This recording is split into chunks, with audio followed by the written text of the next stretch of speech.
Assalamualaikum warahmatullahi wabarakatuh.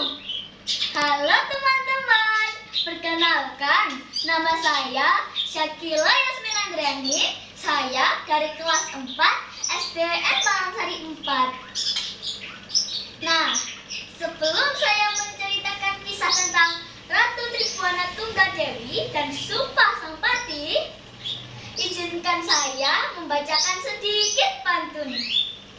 Pohon jati, daunnya lebat, tumbuh di taman istana raja. Perkenankan hamba memberi hormat dari kisah Majapahit. Kita buka bersama.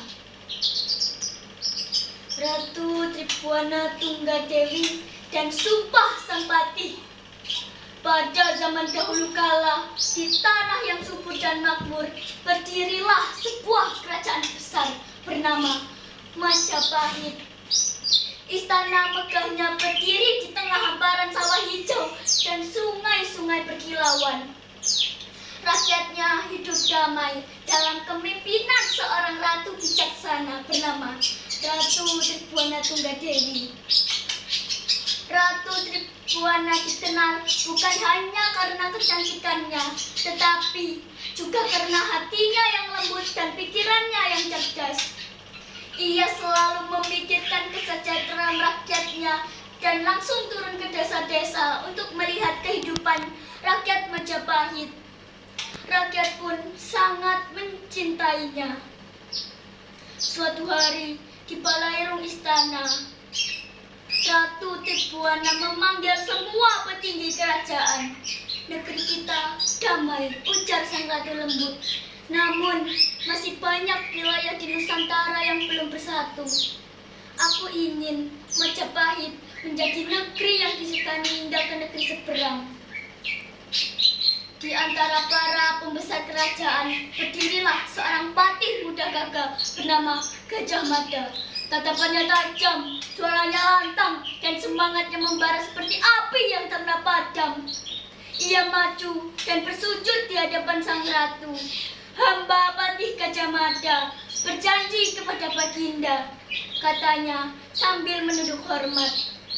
Sebelum hamba menyatukan seluruh Nusantara, hamba tidak akan menikmati buah pala dan pinang. Semua yang hadir terkejut, istana menjadi hening sesaat.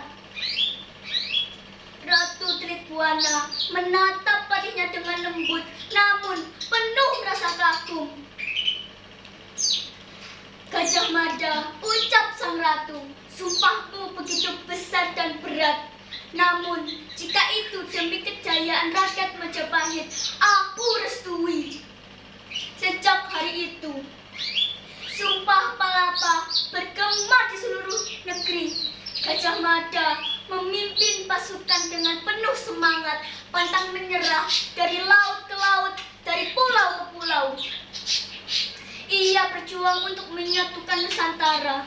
Sementara itu, Ratu Tribhuwana Tunggadewi terus memimpin dengan kebijaksanaan, menjaga agar rakyat Majapahit tetap damai dan makmur. Berkat kerjasama antara ratu yang berhati bijak dan patih yang berhati baja, Majapahit tumbuh menjadi kerajaan yang disegani hingga ke negeri seberang. Suatu sore, setelah bertahun-tahun, Gajah Mada kembali ke istana dengan wajah penuh senyum. Baginda, katanya sambil menunduk hormat, tanah-tanah di seberang lautan kini telah bersatu. Nusantara telah menjadi satu di bawah panji Majapahit. Ratu Tribhuwana menatap ke arah cakrawala berwarna jingga keemasan. Kerja kerasmu akan dikenang selamanya, Patih Gajah Mada, ucapnya, dan semoga persatuan ini menjadi warisan berharga bagi anak cucu kita. Sejak saat itu, nama Ratu Tribhuwana Tunggadewi dan Sumpah Sang Patih dikenang sepanjang masa sebagai simbol kebijaksanaan, keberanian, dan cinta tanah air. Nah, itulah teman-teman kisah dari ratu yang berhati bijak dan patih yang berhati baja. Sehingga Majapahit menjadi menjadi kerajaan yang disegani hingga ke negeri seberang. Saya akhiri. Wassalamualaikum